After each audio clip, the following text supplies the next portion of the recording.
Hello and welcome to another edition of Redleg Roundtable, and I'm very, very pleased to bring to you a special guest today, Denny Neagle. Denny, thanks so much for taking the time. You got it. My pleasure, Seth. Thanks for having me. Awesome. Well, we relive kind of some memories of the past when it comes to the Cincinnati Reds, and you're a beloved figure, despite, not maybe as long as we would have liked to have you around. But I really do appreciate you taking the time. And hey, let's start with this. You were born in September of 1968 in Maryland. Can you tell me a little bit about growing up over that way? Or I guess near Annapolis, right?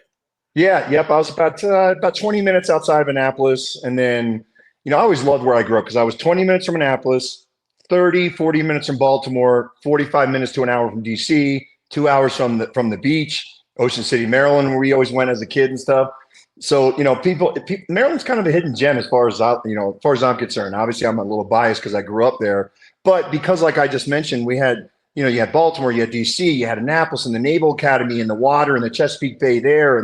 But yet we were only 2 hours from the beach. So it was kind of a cool little state, because it's not the biggest of states, obviously. Yeah. But there's plenty of things to do growing up for me, for sure. Well, that's awesome. What about high school? You went to, am I going to say this right? Arundel High School?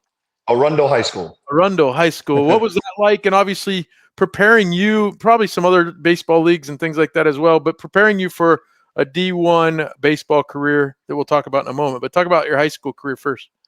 Well, I'll tell you what, Seth. I mean, you can't make it to as far as I'm concerned. I mean, don't get me wrong. There's great stories out there too about kids, guys, young men that have made it to the big leagues and, didn't pick up a ball until their senior year in high school or something like that, but that's maybe because they played other sports and stuff. But I was blessed to have some great coaches along the way. My dad being the first and foremost. My dad coached me, from the time I was like 8 years old up until I got into high school. But the reason why my dad was a good coach too was, and he would have been the first one to tell you this too, is because he learned under my high school coach, a guy named Bernie Walter. Bernie Walter, both of them have since passed. God rest both their souls. My dad, it was actually 3 years ago yesterday that we lost my dad, and my Coach Walter, passed away about 6 months before my dad. So it was a tough year that year when we lost both of them. But my dad used to go to all Coach Walter's clinics growing up, that he had and stuff. And Coach Bernie Walter's in the High School Hall of Fame. I mean, he won, I can't even remember how many state championships, to be honest with you, at this point, Seth, or when it was all said and done. But won one national championship. My senior year in high school, we were we were like 25-0 or something like that going into the state playoffs and ended up losing in the regionals. But we were ranked number 5 in the nation that year, and all 4 teams in front of us, it was like 3 from California and 1 from Arizona. They all lost in their state playoffs. So if we had run the table, we would have won the national championship. And the crazy thing was the team the next year, because we had my senior year, we had 9 guys go play Division I baseball. Wow. It was unbelievable. And the next year, great team still. But all my senior class would fight them on who had the better team. But they end up running the table and win the national championship the next year. But it says a lot about, because we used to, that was way before open enrollment and stuff like that. Where like out here in Colorado, I coach high school baseball out here, and it's pretty lax, the open enrollment, situation out here. So it's not like you have to have a parent that lives in the neighborhood and stuff, whatever. But my coach, Bernie Walter, was, he became such a well-known name in the area that parents really would move or buy a little condo or something in our area just so their kid could come play baseball for Bernie Walter. So I was blessed, Seth. I mean, I remember when I went to college, and played at a very, very good Division I program in University of Minnesota. And I felt like I had such an advantage by the time I got there because some of the drills that we would go over and stuff, some of my teammates hadn't even done like these drills, whether it was a first and third cutoff situation in this, there's certain bunt plays and stuff. It was almost like taking that class in college, like for me, it was like Spanish. Like when I took Spanish 1 in college, I had taken 4 years in high school. So it was a breeze for me. I never even had to open up a textbook because it was all review. That's how I felt when I went to play baseball in Division I level. Don't get me wrong, you still have to do the things and still repeat those drills and stuff. But I felt like I was so far ahead of the game mentally, physically, from a fundamental standpoint because of the tools I had under my high school coach. Well, you played for a legend in college as well, John Anderson. And So when I have guys on, there's usually not much of a tie, but here's my tie to you. I went to Ohio State, and when you were still with the Reds in 2000 before you got traded, I was interning at the local Columbus sports radio station, and they sent me up to cover your game. You played up in Cleveland, and I'm in the clubhouse after an extra inning win, and one of the other pitchers says, "Hey, you need to go talk to Neagle. He's a Big Ten guy too." And so I go up to talk to you, and actually the year before, the Big Ten tournament was held in Columbus, and that's when I got to kind of be around John Anderson some. And my goodness, just an amazing coach. The guy was there from 82 all the way through 40 plus years. I mean, last year I went to his final game. They had a huge, because like I mentioned to you earlier, I coached high school baseball, and we were pretty much almost out of it at that point towards the end of the season. But I already told him I'm the varsity pitching coach at the high school where my twins graduated from. But anyways, I had this on the schedule, knew it was coming up, and I was not going to miss that celebration. Yeah. So it was a pretty cool thing, man, to go back. So many guys from every team, showed up for him.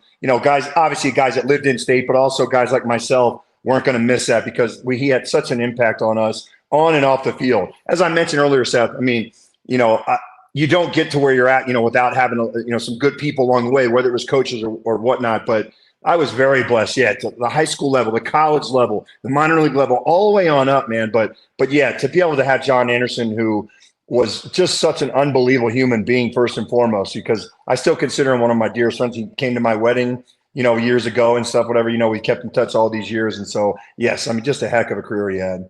Well, and even in 1999, I mean, I had been around, Ohio State teams that were in football that went to the Sugar Bowl, could have won a national title. 1999, the basketball team makes a Final Four run.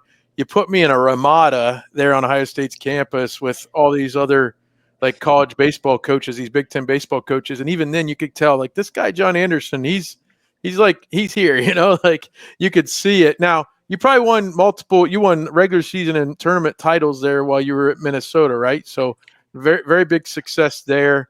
But you get drafted by the Twins. Was that crazy to be drafted? You were actually drafted, in the 89 draft in the third round. So talk to me a little bit about that. You're not from Minnesota, but yet here you are. You go to school there, and then the same hometown team drafts you as well. Yeah, the Twins at that right around that time, they were getting a lot of heat from local fans and the local media for letting local guys, get by in the draft or get drafted by other teams. And like you said, even though I was from Maryland, being a University of Minnesota kid, I was considered local by that point because in the years past, they had missed out on guys like Dave Winfield, Paul Molitor, Terry Steinbach. They all got drafted by other teams. So all the local fans, they were like, come on, we can't keep letting these local guys get away like that and stuff, So if there was any chance that that they could draft guys like myself and Danny Wilson, and even though Danny Wilson got drafted by the Cincinnati Reds, Exactly. Yeah. Cincinnati Reds, but they did the best they could to make sure they weren't going to lose the local kids like that and stuff. So yeah, so that was pretty cool. It was pretty neat because when I was there at the University of Minnesota, I got to know guys like Kirby Puckett and Frank Viola and guys like that because we would play an exhibition game against the Twins every year. Right when our season was starting and was right when they were getting back in spring training, we played an exhibition game in the Metrodome to kind of kick off their schedule and like more or less our schedule as well too. But in the wintertime too, we had a great indoor complex. Kirby used to come and take some BP against us to get ready, for spring training and stuff. And made me feel really good because watching Frank Viola pitch when I was in college, that's what really made me want to learn the changeup that much more. Watching him dominate like that, and I was like, God, man, these guys, they know it's coming. They still can't hit it. So that made me want to learn that pitch even more. And so one of the first times I got to face Kirby in that indoor field, throwing some BP to him, he looked at John Anderson. We used to call him 14. His number was 14. So everybody knew him as 14. Sure. So Kirby gets done. He goes, 14, so So Twins better sign this kid, man. He's got a Frankie V changeup, man. I can't see that thing. So that made me feel really good. I don't know if people today understand how big Kirby Puckett was at that time. I mean, you're talking around the time they won the World Series in '87, and I mean from '80, like you can list Don Mattingly, Dale Murphy, some of those icons of the '80s. He was right there, and obviously had a Hall of Fame career to prove it. Now, you made your Major League debut with the Twins, who went on to win the World Series, July 27th, 1991, against Milwaukee. He threw 3 innings, gave up 2 runs. Did they give you a ring for being a little bit of a part of that, or? No, but so real quick, just that first major league start, I thought I had my first and last start on the same day, because the reason why I only went 3 innings was because Candy Maldonado for the Milwaukee Brewers, big right-hand hitter. I think it was a changeup, if I'm not mistaken, either changeup or a fastball up and away, but I left it out over the plate, and he had a rocket. Probably, now they would have it on the exit velo, but if I was to guess, it was up there in the 110s probably, because I didn't have any time to react. So when I followed through, the only thing I had time to do was kind of put my arm up to shield my face, because it was coming right at my forehead, and it hit and missed. It missed the point of my elbow by like 2 millimeters. And the doctors even said, had it hit the point, it might have just boom, exploded, shattered the elbow. So it was so bad. Seth, the old Metrodome, the dugouts were really far from the pitcher's mound. They were pretty far away from the field. And the ball like took 2 bounces into our dugout. That's how hard it ricocheted off me. And so, first I'm trying to look and find the ball to make the play. And then once I realized the ball was gone, then all of a sudden, the arm locks up and it's shaking, and I'm like, oh my God, this is awful.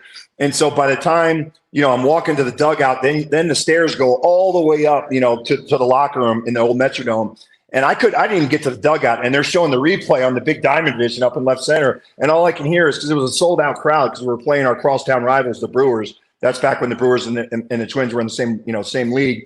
And all I could hear was 52,000 people going, "Oh gosh," like, just screaming and stuff. And my mom and dad flew out. My uncle flew out for the game. My mom about got sick to her stomach. We're watching the replay. So that was an eventful, first big league start, because I had my first hitter I faced was Paul Molitor. Ooh. And 14 loved telling that story. He said, Paul, we were just talking about when I saw him last May. He's like, I'll never forget that when Molly, calls me up and says, "All right, 14, what's the kid got?" "Molly, I can't tell you that, man. I'm going to cheer for both of you guys, but I can't tell you what he's going to be throwing you." But Molitor was my first hitter. He hits a screaming line drive to left base hit. I struck out Willie Randolph for my first big league strikeout. Dale Swaim gave up my first big league home run to him, and then Candy Maldonado knocks me out of the game. So it was pretty eventful. But to answer the part 2 of that, the Twins weren't exactly known for deep pocket organization. So guys like myself and Paul Abbott and Pedro Munoz and trying to think, there was 5 or 6 or 7 of us because I was up for like 72 days that year. And like Pedro Munoz was up for like 3 months, a good right-hand hitter back then, hit like 300 with 7 bombs and 30 ribbies. They didn't give any of us rings. You had to be on the playoff roster. Wow.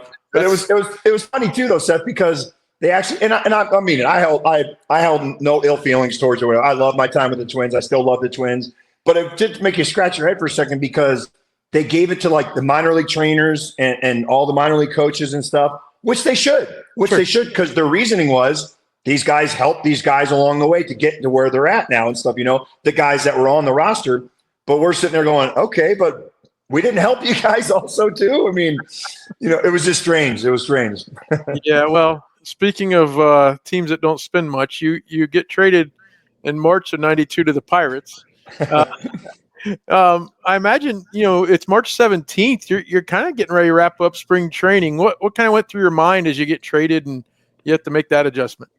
Well, it's funny because, March 17th, as you know, is St. Patrick's Day too. And so I'll never forget on the lead into ESPN, because I was traded for John Smiley. Mm-hmm. And I remember the sportscasters, God, it might have been Dan Patrick, I think, whatever, but they're like, Irish eyes are not smiling down on Smiley today, because, he did not want to go. He loved it there. He was I don't think he was from Pittsburgh, but he was a Pennsylvania guy, not too far from Pittsburgh.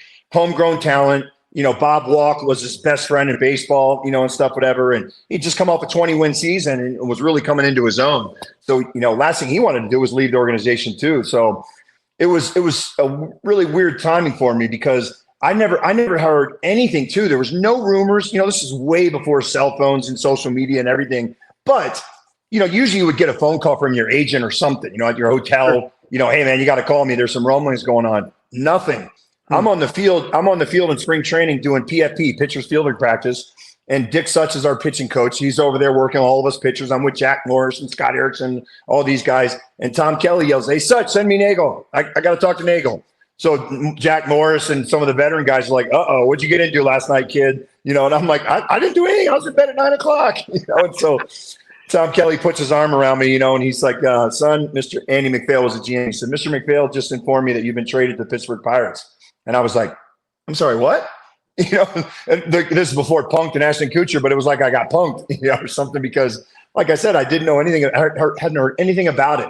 So the initial process was just shock, because, like I said, I just wasn't anticipating it.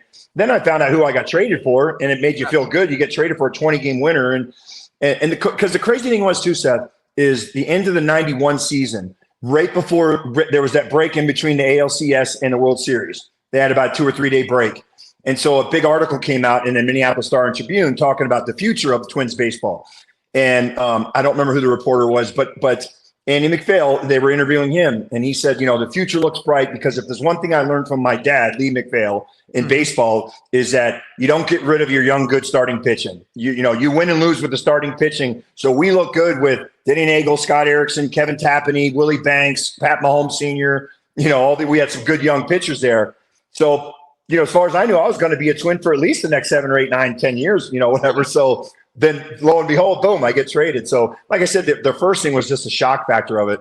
But then after that, Seth, to be honest with you, it was kind of a really neat thing, though, too, because my mom grew up in Pittsburgh originally. She was born and raised there her younger years. Her dad was a Pittsburgh police officer, canine officer that used to work, cops in their spare time will volunteer, work the games, the Steelers and Pirates games and stuff for crowd control and stuff. So her dad used to work games at the old Forbes Field and stuff, and unfortunately he passed away when she was young, had a heart attack when my mom was young. So he never got to see this come to fruition, his grandson pitching for the Pittsburgh Pirates. But so my mom was thrilled, and it was only a 4-hour drive from where I grew up in Maryland. So my parents were thrilled that I was going to be that much closer. Well, and look, you kind of took off then, and you fast forward to 1995, and this is a shortened season, remember? So 144 games. You had a 209 and 2/3 innings pitched. That led the league. You led the league in games started with 31. You also made your first All-Star game. You went 13-8 with a 3.43 ERA, and you were you were that John Smiley then at that point. I mean, you were kind of the guy there. But then again, August of '96, you're traded to the Braves. Talk about another eventful trade. So the first one, like I said, just was shock factor. This one, I knew I was getting traded, just didn't know where, because I had met with Cam Bonifay, the GM at the time, and matter of fact, Seth, I ran into him last spring. I was in Arizona with our high school team, and my son was there too because he was going to the University of Arizona, and we went to hang out and go check out the Reds actually, because I think Cam Bonifay is still with them. I believe so. Yes. Yeah, and so I didn't even realize that, because I was talking to Rick Stowe, the home clubhouse guy, has been there for years, and I was like, Cam, I said, Rick, is that Cam Bonifay?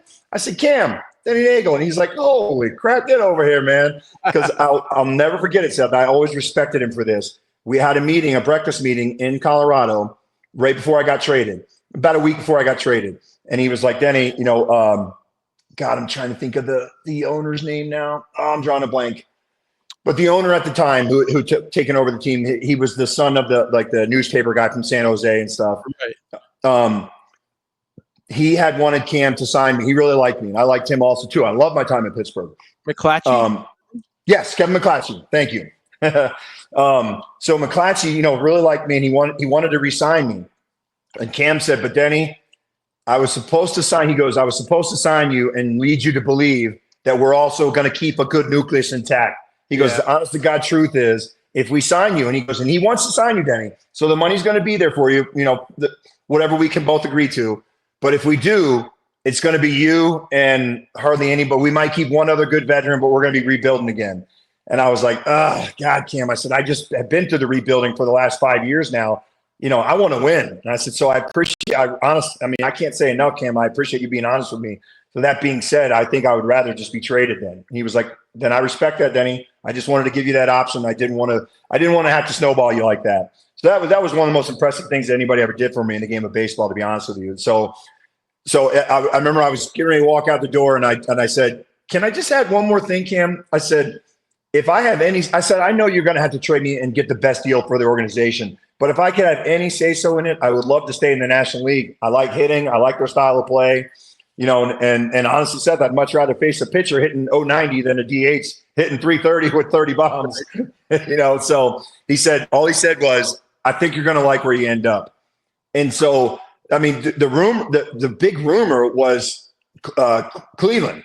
I thought I was going to Cleveland because that's the team that just kept getting thrown out there. They were offering some pretty good guys for me. If I recall correctly, it was like Brian Giles. I think Bartolo Colon was even mentioned in the trade at one point because he was in the minor leagues at the time, back in '96. And but those are the names that were getting thrown out: Brian Giles, Bartolo Colon, Richie Sexton. A bunch of different names getting thrown around. Not all those together, obviously, but two out of those guys were getting thrown in there for names and stuff.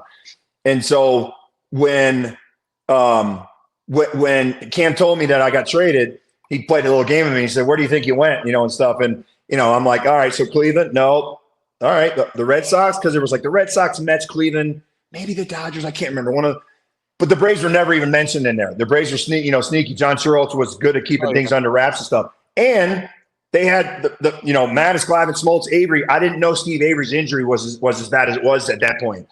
So I'm thinking, why the heck would I never even thought to mention them. So he's like, "You're going to the Braves." I'm like, what? They were like 22 games up in first place. Something like that, something crazy. I can't remember what it was. No, they were like 13 games up, but I jumped 42 games in the standings because we were 28 games under 500 and whatever they were over 500. It was nuts. And the old Three River Stadium, Seth, when you go down the tunnel, when you first enter the stadium, you go right to the home clubhouse, left to the visiting. So I'll never forget I pitched against them. Oh, that's what it was. I'm sorry. That's the final part of the story. I pitched and beat Smoltz the night before 2-1. And that's the year he was having his Cy Young year. Right. So I get traded that night after the game. Now I got to trade locker rooms. So I'm going, I get ready to go to my home locker room and I'm like, oh crap, I got to go to the visiting side. And I walk in and I remember Terry Pendleton goes, geez, there he is. He goes, "Let me get my kangaroo court fines out." And he goes, "You struck me out twice last night. Let's see, that's $200. You struck Chipper out twice. That's $200. He goes, "You gave Smoltz a loss and he's going for a Cy Young. We'll call that $200. And then earlier that season, I was pitching against them in Atlanta and I threw a nasty change of David Justice. And he always kind of had that helicopter swing anyways, but he swung so hard, he popped his shoulder out and missed the rest of the season with a separated shoulder. So he goes, "You knocked Justice out for the year with that Bugs Bunny changeup. That's $1,000 right there." So, and I said, "All right, go ahead, put me down, man." He goes, "I'm just kidding, kid, man." He goes, "We're glad to have you over here now." But he's talking about Sherholtz and having kind of tight lips when it came to who he was talking to. Like I always felt like Jim Bowden had a direct line to Peter Gammons. As a fan, I'll give him some credit because that kept it interesting. Like every time Peter Gammons did his diamond notes, it felt like the Reds were part of it, even if they were terrible that year. Like it's like, oh yeah, the Reds are looking for this guy, that guy. So yeah, Jim definitely liked that. He liked the spotlight. He likes the spotlight. Now, I had Kipper on earlier in the year on this show, and he talked about how being a part of that staff, you guys competed so much. Who'd you say you had? Who on? Kent Merker. Oh, Merck, yeah. Yeah. So he's to the point where you went 20-5 in 1997, made your second All-Star team, a 2.97 ERA, just kind of a snapshot of that year. Tell me a little bit about playing with those guys and kind of, hey. You knew Maddox, Smoltz, and Glavine were going to bring it, so you're kind of right there. Yep. I used to get asked all the time, said this by the media and by fans and stuff, it must be tough pitching a rotation like that, all the pressure, and stuff. And I was like, look, no, first of all, nobody's going to put as much pressure on me than myself. I was my own worst critic. I think if you talk to any media member, they'll tell you I was proud of the fact that I was always a stand-up guy. And even if I had game stuff, where I'd go 7 innings, 3 runs, good game by all accounts. That's a quality start. But if we lost 3-1, I'm like, no, it's on me. I shouldn't have made that one pitch and gave up that 2-run homer. Otherwise, we could have won that game. And so I was always a stand-up guy, and so nobody was going to put pressure. Like I said, as much pressure on me than I did myself.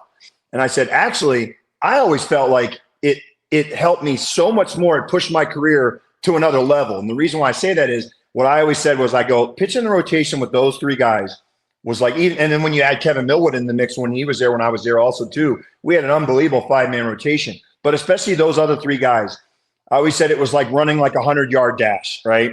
And I said, like, you run a 100-yard dash with like 7 or 8 other guys that you're going to beat. You smoke them every time.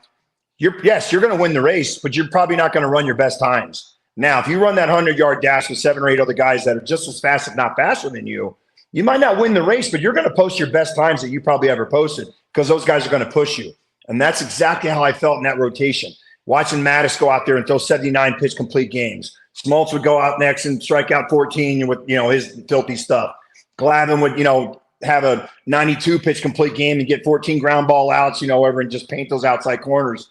And so, by the time it was my turn, I'm like, well, I'm not going to be the low man on the totem pole. So now I got to do my thing. And so, they pushed me to another level like that. And also just having the best seat in the house to watch 3 future Hall of Famers go at it. How can you not learn from those guys? And watching Maddox, dissect guys in the video room and pick guys apart, just sitting next to him in the dugout and talking baseball. And Nate, why do you think you threw that pitch right there? And we would have a discussion about why Smoltz threw that slider instead of the fastball in or something, and stuff. So it was just the best time of my career for baseball, and stuff, because I was able to learn and feed off those guys so much.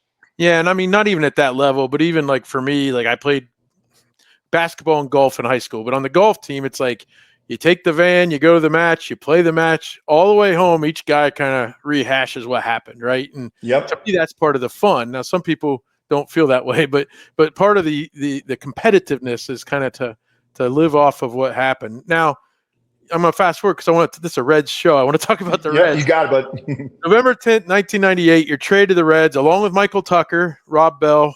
He would come up later, but you get traded for a pretty good player again, Brett Boone, and Mike Rimlinger was a good pitcher. Yep. But I'll admit to this, I was in college at the time, and Brett Boone, while some of his time in Cincinnati, he didn't always have the best hitting stats. He was a great second baseman, and for me, I was like, they traded Brett Boone. I remember being a little down that night, but then obviously getting you was a huge deal. Tell me a little bit about that trade and kind of what you saw as you came to the Reds.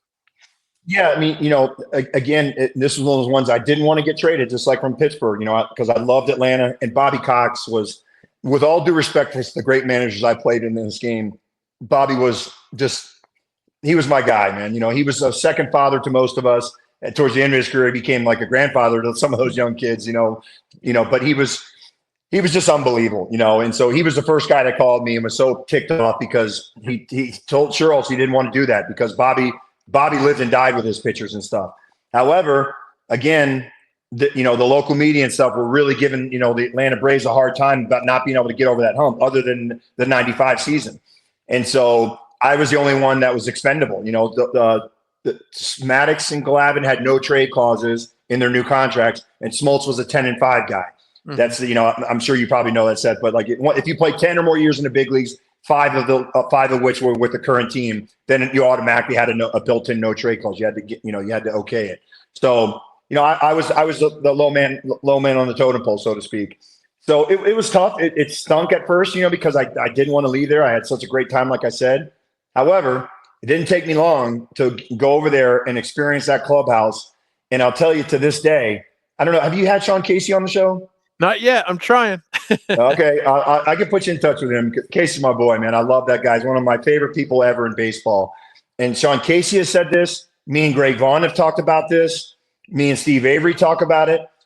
We've all, guys like myself and Vaughn and Avery, played for a few different teams, obviously, too, and had, pretty long careers. By far, the funnest year I ever had in baseball was that 99 team. It was unbelievable. And it stunk for me at first because I was injured and I could not get my shoulder healthy, and stuff. But thank God for the medical team there and the training staff that they had at the time. This guy named Lonnie Soloff, who ended up becoming the head trainer for the Cleveland Indians. But he worked hand in hand with Dr. Kremchek there in Cincinnati.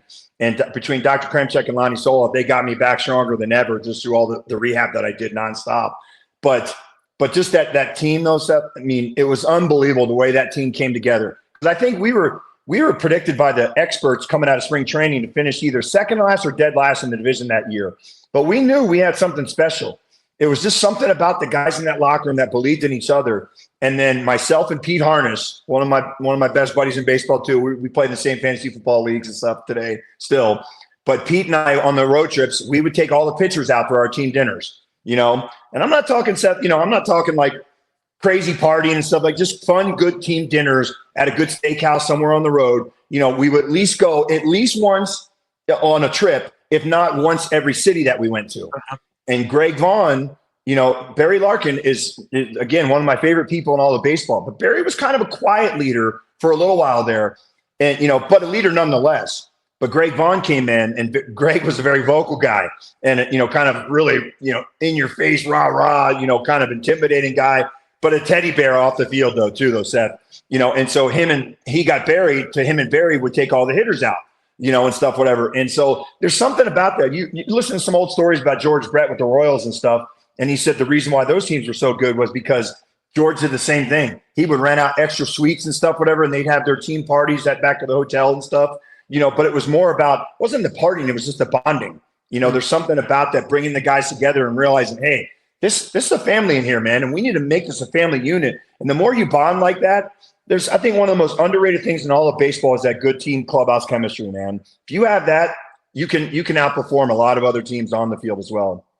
Well, you won 96 games that year, and certainly the fact that we as Reds fans still see that team as maybe our favorite. That's my favorite team. It's my favorite season. Time and place. I'm 2 hours up the road in Columbus. My college roommates' family had season tickets. I can't tell you how many times I blazed down I-71 to go to your games.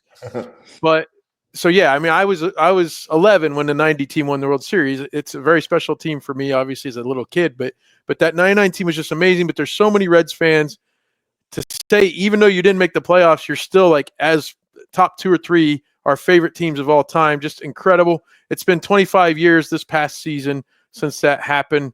The mix of you veterans, you're a veteran at that point. Pete Harnisch is a veteran of the pitching staff, as you mentioned. You've got the guys, Barry and Greg Vaughn. You just think about it, like, what was that mix like? How did it work so well? Because sometimes you could see like an older guy might not really even adapt that well to being around all these younger guys. I think that's why it did mix so well, though, because like you said, yes, I played on some teams, Seth, where there wasn't great leadership, and the veteran guys on the team weren't great leaders, or they made it so uncomfortable for young guys, because I think you have to have the right mix of the fun hazing, fun pranks and stuff like that. I think you need to do that. That's all part of the game, but it never should get to the point where a young kid, a rookie or whatever, feels uncomfortable and doesn't even feel like coming to the ballpark. That's the last thing you ever want to do. So with that team, the veterans like myself and Harnisch and Bonnie and stuff, whatever, we knew that's because that's how we were brought up.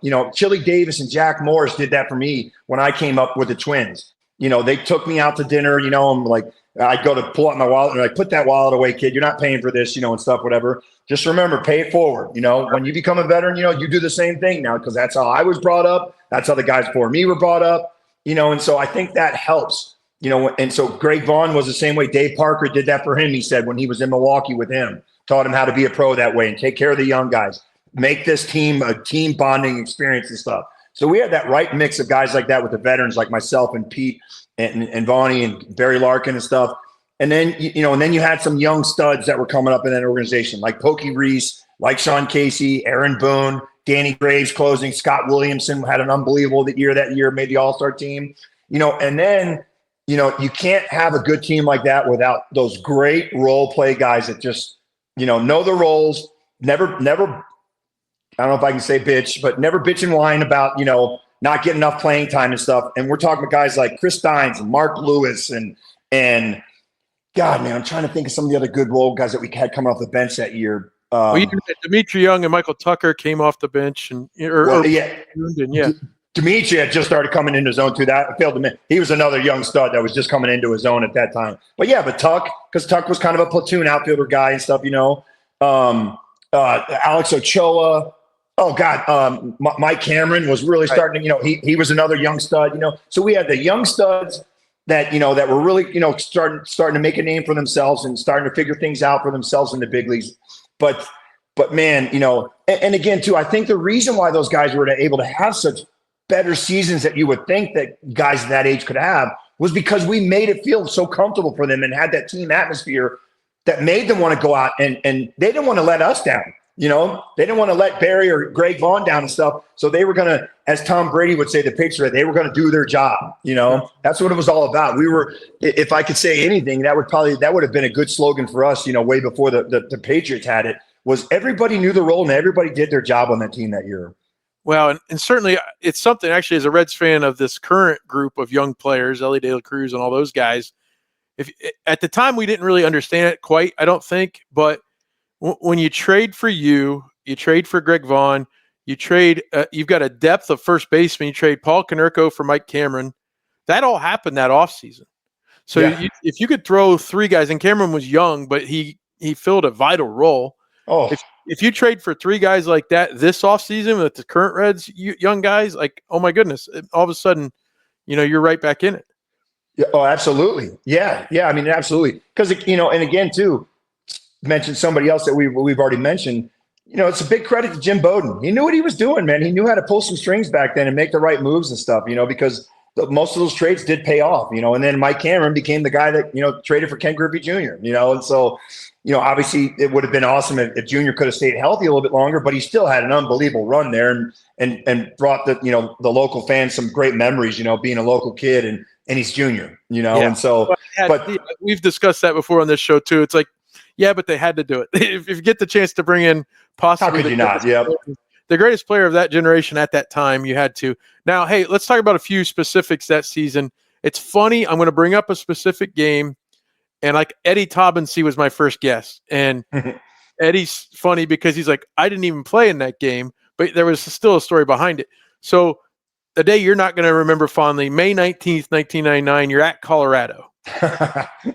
You make the start, and I've told this before already, but I'm on campus at Ohio State, and back then with the blackout rules and all that, and the Reds didn't always have every game on TV.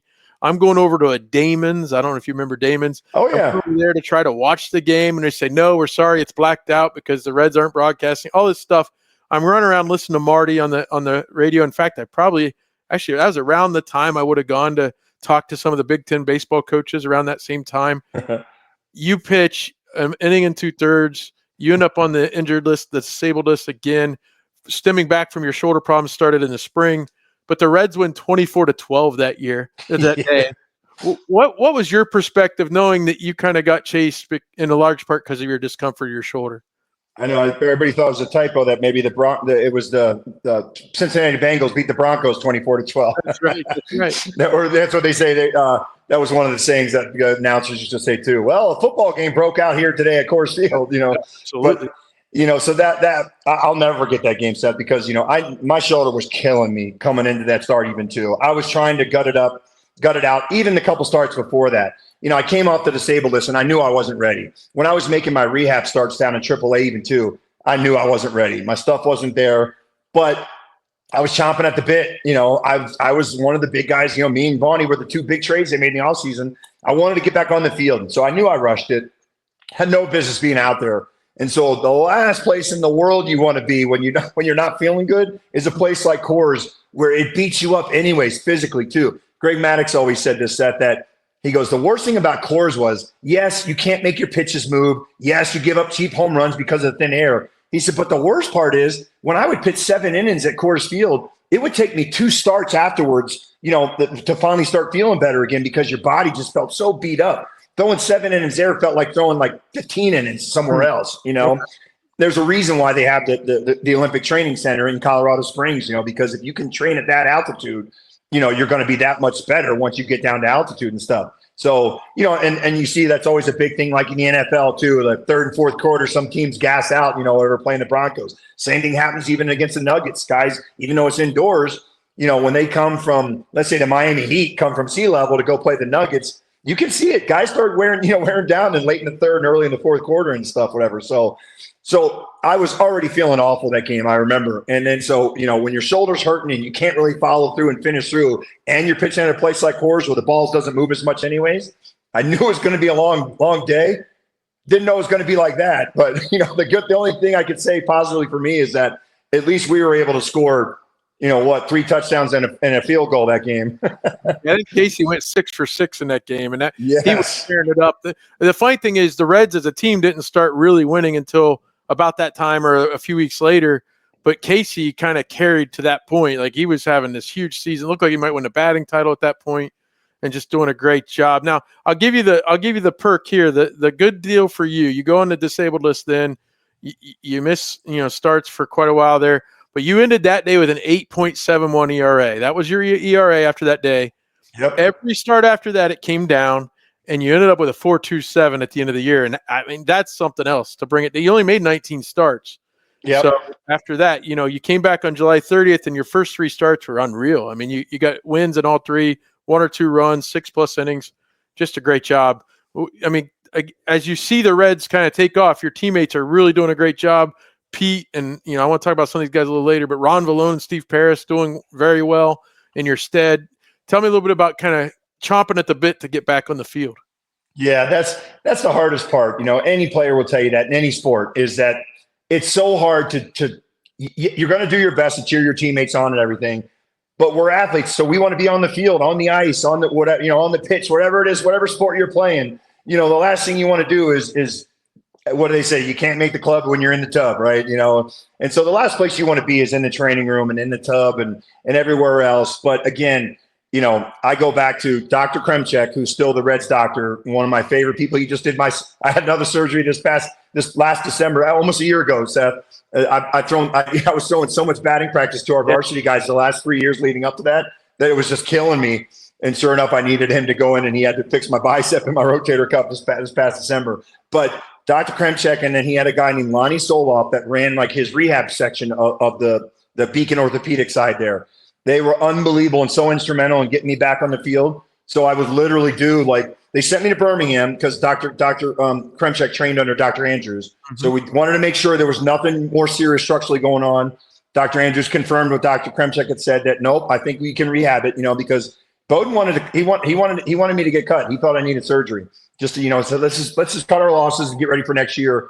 And Kremchek was the one that kept pushing. Jimmy, I'm telling you, give me the next 2 months. Just let me and Lonnie have him for the next 2 months, and we'll get him back. And damn if they didn't, man. They were true to their word. And so it was 2 or 3 sessions a day, Seth, of just grinding, the shoulder exercises, the manual with the resistance in them, and then the free weights, and then you bounce the ball off the trampoline, whatever and stuff. Oh, yeah. It was just, yeah, I was just saying, you probably know. Yep. Once you're an athlete, you know what I'm talking about. And so, it was just all that stuff for nonstop 2-3 times a day for over the next 2 months. And then, all of a sudden I could finally start, because the first 2 or 3 weeks, I'm not going to lie, Seth, at that second go around of the rehab, I was just bumming because I wanted to be on the field. I wasn't feeling the results. It still felt crunchy and achy in there and stuff. But boy, I got to after that first month, and I was like, okay, I'm a believer now. I'm starting to feel this. And so by the time I finally came back, man, I had never felt that strong. And I was throwing as hard as I'd ever thrown in my career at that point. That was another thing that helped me finish as strong as I did because of the work I put in with those guys. But I owe it all to them, man. They were unbelievable. And so, for the first time in my career too, I think I might have won a pitcher of the month when I was with the Braves, at least in that 97 season. But it was pretty cool because I remember that season in 99, that was the first time that games spilled over into October, the regular season, before the playoffs start. So they had the pitcher of the month for September/October. Yeah. So I won the pitcher of the month for September, October, because I finished so strong that year because I felt so good. Well, and it kind of culminated. You had a real gem against the Padres in late September. You went 8 innings, gave up just 1 run. You pitched a great game and a no decision, and it's actually the thing that really kind of upset the apple cart. You need to win the 2 games against the Brewers that last weekend. You did everything you could. The team didn't end up winning that game. It was a tough go. And then game 163 comes back on short rest because you flew all night from Milwaukee so late at night. There's a lot of people, including Scott Williamson was on with me earlier this year. He talked a little bit about, man, I think they should have gone with Neagle in that start, but you just pitched Friday night, and now it's Monday. And originally they said you're going to have to play Monday in the daytime. Yep. Tell me about your thoughts going at it, because you did pitch in the game, but by then it was kind of a fait accompli because Al Leiter was so on that day. Yeah. Well, and going back to that series in Milwaukee too, Seth, I think if I'm not mistaken, I think I only went 6 innings in my game because we were winning 4-1 or 5-1 or 5-2. I don't know. Maybe you can look it up, but I think it was like 4-1. And the reason why McKeon pulled me because I hadn't reached my pitch. I was averaging 110 to 120 pitches to start by the end of the season that year. So I was plenty strong, ready to go. But I'll never forget McKeon. And he'll probably tell you the same thing that. Probably the biggest mistake we made was not letting me at least go maybe 7 or 8 innings that game. But we kind of felt like our bullpen was one of the strongest points of one of our strongest, elements of that season that year between Scott Sullivan and Williamson and Danny Graves and Gabe White. Everybody was just kicking butt that year out of the bullpen, and so that was one of our strongest suits of that team. So that was the reason why McKeon pulled me. He's like, Denny, I think we got this one under control. I want you fresh for game 1 of the playoffs, and I was like, okay, Jack, whatever you say, because I felt great about it too, Seth, because like I said, the bullpen had been doing so well. And then lo and behold, I think maybe Sullivan gave up a 2-run shot or something. I don't remember exactly how that finished, but obviously we lost the game. But that was the reason why McKeon pulled me earlier that game, because he wanted me fresh for game 1 of the playoffs, because I had thrown a ton of innings that last month, and we thought we had that one wrapped up. So, yes, I would have loved to have started that 1-game playoff also too. Again, I think that was probably the right. I mean, now looking back, the way the game is now with these spot starters, or what they call them, the openers. Yes. Could I have done something like that and maybe just, went and pitched 3, 4, 5 innings, just give it as much as I had? Sure, I could have done that, but it was a different game. They looked at a different game we played them. Yeah, that game you went 6 innings. You were up 3-0. 6th inning, you gave up 1 run. He went ahead and took you out. Then, Williamson was credited with 2 earned runs and Sullivan with 1 to lose 4-3. And Williamson and Sullivan, they had great years for us that year. Yeah, both have been on there. They were just great, just amazing. I mean, just amazing year overall.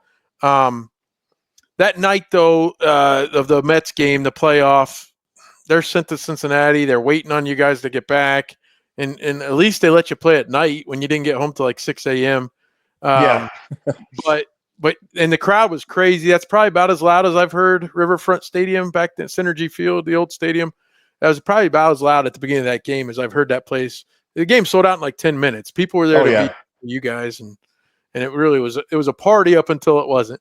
Because I think the fans could feel that in the air that year too, as you were saying, Seth. I mean, you were there as well too. They felt that magic and what was going on that season and stuff, and the fact that we weren't supposed to be there and everything, and there was just something about it, something magical about that team that year in the city and everything, the way everything came together. But yeah, I mean, I've heard Leiter in interviews, since that, even not that long ago, talk about that.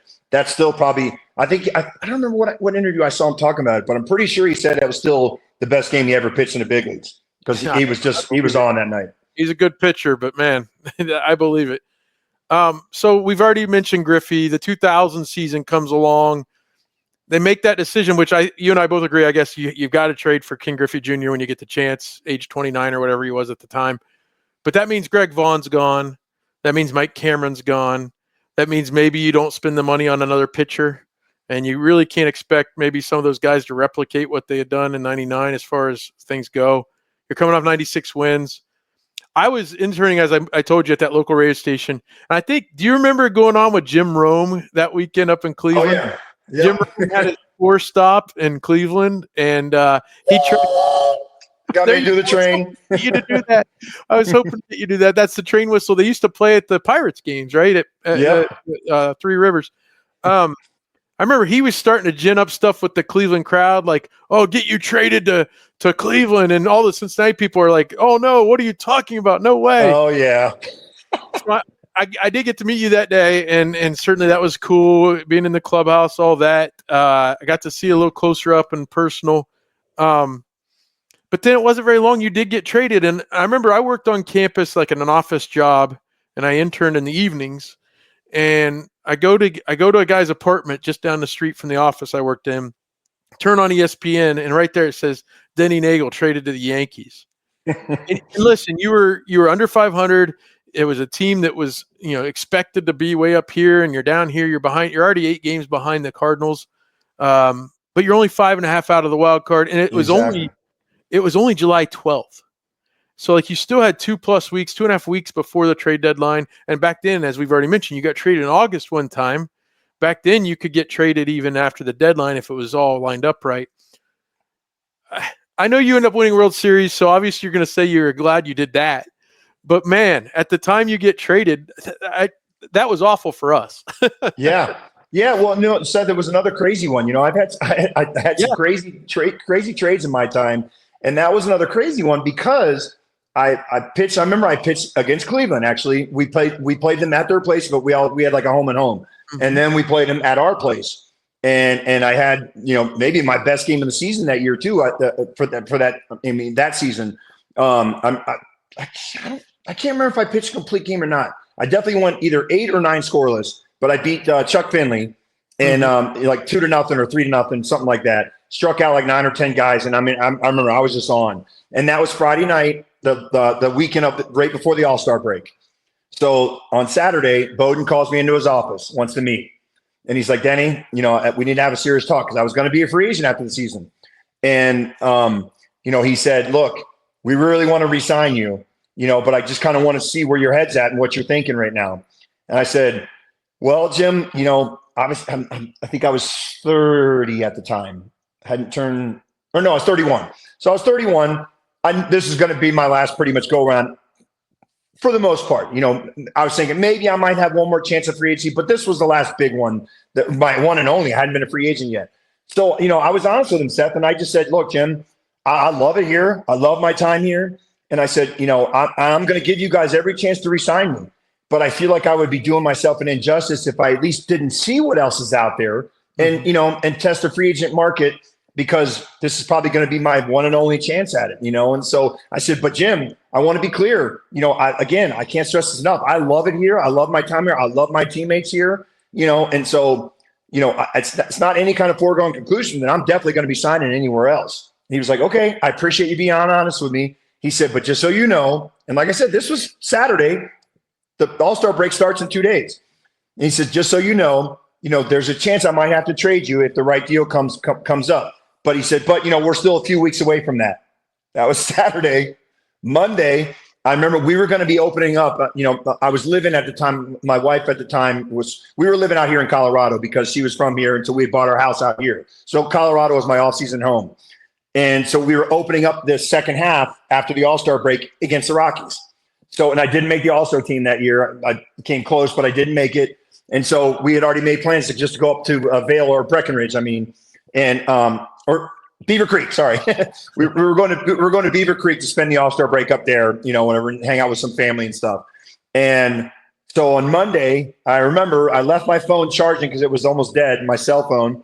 And we were walking around the Beaver Creek Village and stuff, and hanging out and having lunch with friends and stuff. Her whole family was there.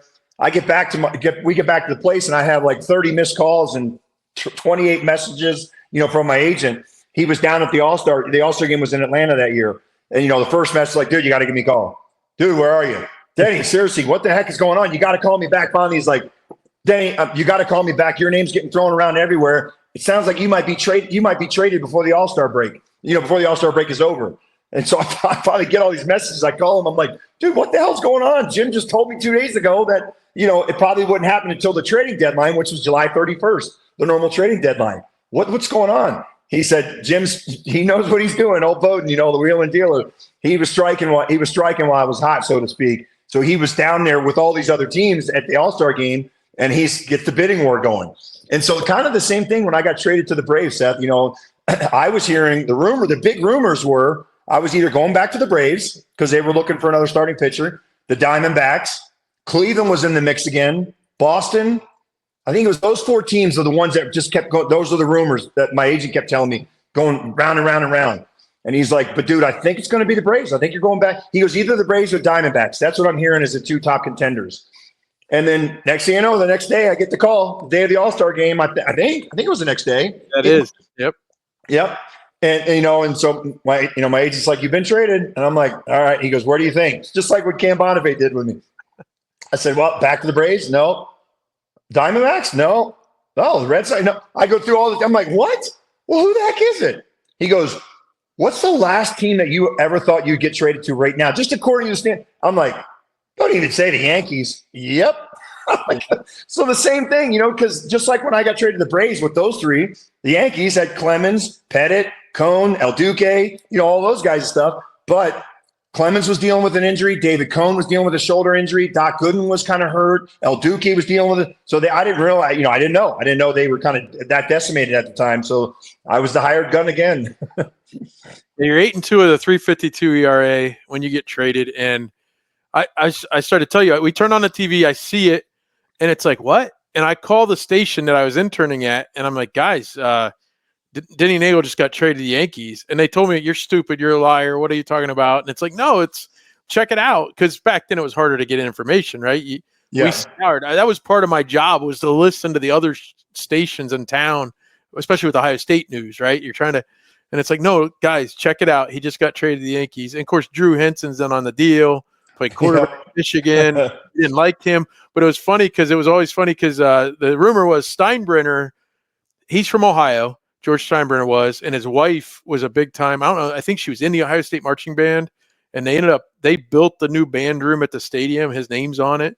And the rumor back then was he convinced Henson to play baseball only to get him away from playing quarterback. I wouldn't doubt it. George is that competitive. That was always kind of funny. He would fly his helicopter. I remember they were scouting Nick Swisher, and he'd fly his helicopter in and land in the parking lot behind the baseball stadium there at Ohio State. And then he'd fly off to the game in Cleveland that night. It was always interesting to see him around. But yeah, you got traded. You win the World Series. That's got to be really fulfilling for you, right? I mean, to have that ring finally, because you missed the one in 91 because they didn't give it to you. In 95, you weren't at the Braves yet. 96, we lose. When I was with the Braves, we were up 2-0 after beating the Yankees in New York. And then I started the infamous Jim Leyritz home run against Mark Wohlers. That was my game. I was up 6-3 in that game in the 8th inning. And so yeah, I had some near misses. Like you said, I won at 91, but I wasn't officially with the team, and stuff. So yeah, I mean, it was, it was bittersweet because I didn't finish the end of the regular season like I wanted to. We all stumbled. We were all horrible at the end of the season that year. We were limping into the playoffs that year, to be honest with you. We had like a 10 or 11 game lead against the Red Sox. And we ended up, beating them by like 2 games or something when it was all said and done. So we really did just limp into the playoffs that year with the Yankees. And so, yes, I struggled, but the whole team was struggling. There was only a couple guys that were really, either pitching or hitting good going into the playoffs. But that team just had a way of just, flipping the switch, snapping the fingers, and okay, whole new season now. And it was pretty incredible to watch, those guys, because it was all business. I mean, anything short of another World Series was definitely going to be a subpar year for that team at that point in time. No doubt about it. And so, but it was different for me, Seth, to be honest with you, because I've always been a goofy, crazy kind of guy that, loved to have as much fun in the game. Sometimes it'll get misinterpreted, and don't get me wrong. Sometimes it was because maybe I did take things a little bit too much sometimes and stuff. But I always told myself there was, when in 1993, when I got sent down for like 10 days when I was with the Pirates. And I always said it was the best thing that ever happened to me. I went to Buffalo and, Leland was like, Denny boy, you just got to go on there, put the work in. It was only like 10 days, Seth, but I remember when I was down there, I said, man, I had an epiphany, and looked myself in the mirror and I was like, Denny, you're not having fun at this game anymore. And man, I never thought that I couldn't have fun playing, a kid's game. I always said, I always told the media, I'm like, look, you will never hear me complain and stuff because we get paid to play a kid's game and get paid stupid amount of money doing it. So if you can't have fun doing this, then there's something wrong with you. But that year I was like, man, I'm not having fun anymore. I'm constantly looking over my shoulder because I'm not pitching good, worrying about who's going to take my job. So I made a commitment to myself that no matter what, when I got called back up, that I was going to have as much fun as I could in this game and enjoy every moment of it. And so, lo and behold, I got called up like 10 days later, and my first outing was I got stuck right into the fire, and had to get a save at Wrigley Field. But man, it was a turning point for me in my career, Seth, and so fast forward now, the Yankees were so businesslike and stuff, whatever, and here I am, this kind of, goofy off the wall character that's not afraid to mix it up and have fun. And I don't care who you are, and stuff. I'll mix it up with Jeter, it doesn't matter, because that was my deal. I wanted to keep guys loose.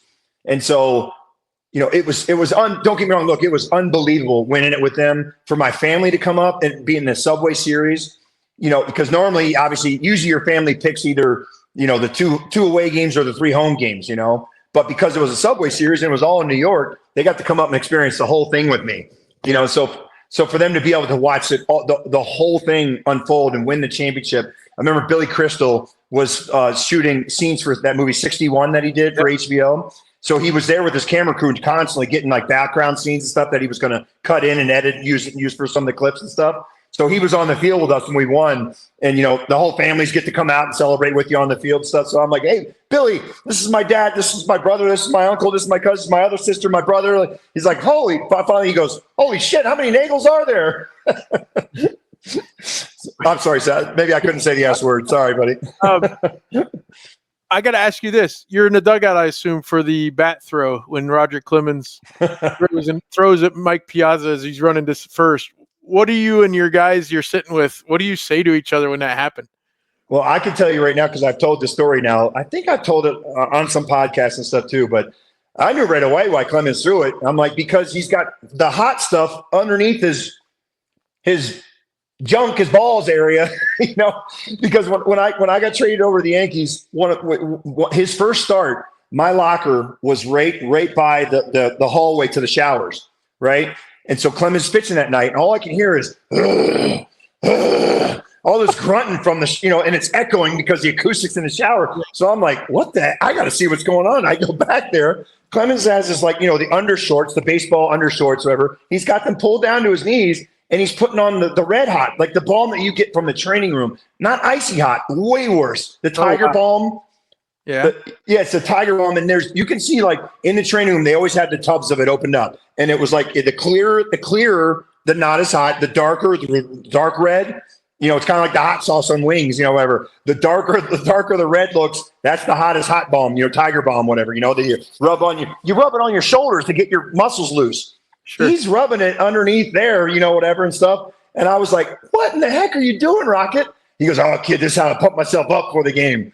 I'm like, okay. I said, me, I listen to some good dance or AC/DC or Van Halen, Metallica, man, whatever, that gets me going. But hey, whatever floats your boat, kid.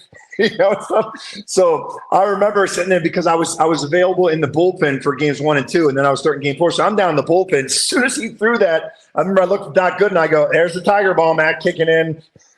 Oh my goodness. Yeah. And of course I thought it was the ball, and it's like, well, you wouldn't have thrown a ball at Piazza. You would have thrown it to first. So it was like, no, but you know what I mean? And not just the Tiger Balm, but he was such an intense guy though too, Seth, that, you get caught in the moment like that. And I don't doubt that he did just was like, I thought it was the ball because he was just like, I'm going to punch 15 out tonight, whatever, he had that type of intensity. Sure. Okay. Well, hey, I've kept you much longer than I anticipated. Let me close with let's talk some teammates from the Reds. Yes. And I'll let you go. I appreciate your time, as I already said. You already mentioned him a little bit. Pete Harnisch. I mean, the guy was like at that point almost like duct taped together, it felt like, right? I mean, he put it all on the line that whole season, and he got himself out there and was really, you and he were the veteran leaders, but he was such a leader out on the mound. Yeah, great dude. He's still held together with duct tape today, man. I do a golf trip with him every year now. I've only done a couple years, but he's been doing it with a bunch of buddies from the Jersey, New York area and stuff. And I swear to God, Seth, he pulled his back muscle like 2 days before the golf trip. And instead of pulling out, because he organized it, he's out there trying to golf, and man, he's following through and dropping down. He looked like Tiger when Tiger at the U.S. Open that year, whatever. He's dropping down after every shot. I'm like, Pete, man, because we play 5 rounds in 4 days. I'm like, dude, take a round off. No, I can't, Negs. I can't, man. I got to finish this, man. This is my thing. Yeah. I mentioned him earlier, Ron Vallone, and I was at one of his starts. He threw like a one-hitter. He went toe-to-toe against Randy Johnson that year with the Diamondbacks. Tell me a little bit about being around Ron Vallone and kind of, certainly you're all big leaguers and all that, but very, very underrated season he had there, because that was unreal, the job he did. Oh yeah, definitely underrated. He was another one of those key guys I was talking about, because yes, he filled in and did great, but then when they put him back to the pen, he didn't complain about it or anything. Talk about another intense dude. He was up there with the Clemens type and stuff, because he's a former football player that played football at UMass, so he kind of, when he was on the hill, he had that football mentality. Like, his nickname was the Big Rig, and he'd scare you, man, because he had that intense look. I remember playing against him those couple of years before that when he first came up, and I remember sitting there going, "Geez, man, this guy's intimidating looking on the mound." I thought, because people used to laugh because Harnisch, the guy Aaron Boone and Harnisch and all the guys used to laugh about me, Seth, because as goofy and crazy as I was and the jokester and stuff that used to mix it up and have fun. On the day I started, Don't mess with me. Don't talk to me. I put my headphones on, whatever. I get intense. Don't even look at me. Don't talk to me and stuff. Cause that's my one day that I got to focus in, and all the guys used to say that, like, dude, I've never seen a Jekyll and Hyde, impersonation better than you, man. Cause I've never seen somebody flip the switch like that. But Ron Vallone was like that almost 24/7. Yeah. I remember when the Reds caravan came through Columbus, they were at this like off-campus restaurant, and it was Marty Brenneman and Mike Cameron and Ron Vallone. And like they were there during the day, and then they were going to this bigger like Flanagan's like sports bar type place in the evening, this pub. But the place during the day was almost like so they could just chill out while they waited to get up there, right? And so it's only myself, my roommate, maybe 2 other people. We're just there. We're shooting pool with Vallone and Cameron. And even then you could tell, man, this guy's serious. Like, but he wasn't that big a guy either, right? So that it was kind of like he's from like the New England. You mentioned, what'd you say? Yeah, I think he grew up. Oh gosh, Vermont. Or no? Well, he went to UMass. Oh, UMass. He went to UMass, but I think he's actually from Jersey. I think he's from Jersey area, but he went to UMass. Because usually you think about if your guy's from further up in the Northeast, he might not be. But I mean, again, yeah, he was tough, and I guess just awesome part of the team. Steve Paris for both those years. I wrote a paper in my senior year of college because I'd gone down to the game that Steve Paris started against Kevin Brown, and Kevin Brown made more in that start than Steve Paris made that year. and so I wrote the paper based on that, but I went into all the numbers and what everybody was making and this, that, and the other. And Steve Paris beat him 2-1 that night. So, that's just kind of who he was. You played with him. We mentioned Williamson won Rookie of the Year. Tell me a little bit about those the field the position players. Did you was it a team thing? I know you said you guys went your separate ways maybe on those dinners, but yeah, just the dinners. But you were all together, right? I mean, it was absolutely. Yeah. I mean, because we would also have like some other team bondings and team parties and stuff like that too, though, where everybody was there. And so, yeah, I mean, Aaron Boone's still one of my best friends. One of my good buddies in baseball, I should say. We still keep it. He plays in the fantasy football in the same league with Harnisch and stuff. It's like there's a few ex-Reds because for a while one of the leagues was called. It still is actually. It's called Former Reds. It's become. It's Pete says he wants to change the name. Former Reds and a few other guys now and stuff because it's guys like Adam Dunn, Hearns, Aaron Boone, Sean Casey, Greg Vaughn. God, I'm trying to think because there was a couple other guys. Kent Merker wasn't it. He dropped out. There's been a few guys that have dropped out over the years. But, man, yeah. I mean, like, I'll tell you another funny story real quick. Like Aaron Boone, the Mr. Red, the mascot. Yeah. Aaron had just made an error like the inning before.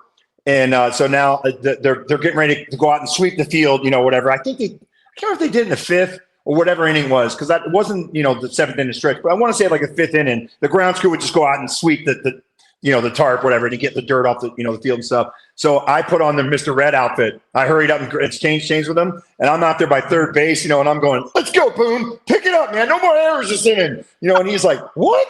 Remember Kevin Costner's Crash Davis when the bat boy tried to talk to me? He goes, "Shut up!" Boone looks at me and thinks I'm the mascot. He goes, "What? Hey, shut up! Who are you talking to?" And I go, "You heard me, Boone. I'm not looking at him. I'm just sweeping." I'm like, "You heard me, Boone. Pick it up out here, man. You're kicking the ball around all over the place." And all of a sudden, he recognized the voice. He looks, and you could see him slap, going, "Nags." I go, "Yep." You reminded me of, and this will be the last question. You reminded me of, because I had Jamie Ramsey on a few weeks ago. Jamie Ramsey's the media relations director now, but that year in '99, he was actually on the grounds crew. Oh, and he nice. told me a story about they would sweep maybe after the 5th inning or whatever it was. They would sweep the AstroTurf, get the dirt back into the base paths and even up around the mound, the clay and stuff like that. He said he and his best buddy were sweeping around the mound, and you're out there and you're giving up like 2 home runs to Barry Bonds or something like that. And you say, "You guys have any tips for how I can get Bonds out?" Yep, I remember that. Like, obviously, whatever I'm throwing is not working. You guys got any tips? We're just the grounds crew, man. We don't know. Yeah, so you do remember that. That's a verified story then. Oh, yeah. All right. I've had Williamson and Sullivan. I've had Eddie Taubensee. I've had Pokey. So now I believe you're the 5th. I've had Marty and Hal McCoy have talked about that season.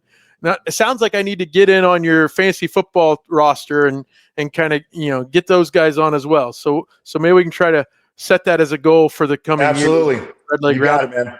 Denny, thanks so much for your time. I really appreciate it. You got it, Seth. My pleasure. Hang on one